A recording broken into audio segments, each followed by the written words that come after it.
আসসালামু আলাইকুম এভরিওয়ান। তো আশা করছি সবাই ভালো আছেন। আজকে আসছি জামালপুর জেলার নান্দিনা এবং নকিচর ইউনিয়ন বলে যেটা, সেটার সংযোগ ব্রিজ এবং সরাসরি কিন্তু জামালপুর শেরপুর থেকে যোগাযোগের একটা কেন্দ্রবিন্দু, যেখান দিয়ে সরাসরি ময়মনসিংহ অথবা যে কোনো জায়গায় যাওয়া যাবে।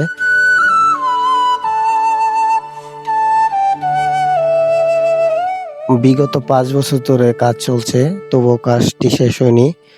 কোনো এক কারণে কিন্তু কাজটি দমকে গিয়েছিল। তারপর আবার কিন্তু ২০২৫ এসে আবার নতুনভাবে খুব ধীর গতিতে কিন্তু ব্রিজের কাজটি শুরু হয়েছে এবং দেখতে তো পাচ্ছেন লক্ষ্মীচরের যেটা সংযোগ সেটা কাজ কিন্তু শেষ এবং নান্দিনার যেটুকু সংযোগ ওইটুকু কিন্তু কাজ চলমান দেখতে পাচ্ছেন। এই বৃষ্টি হওয়ার পরে কিন্তু মানুষের প্রায় কষ্টের অধিকাংশই কমে যাবে।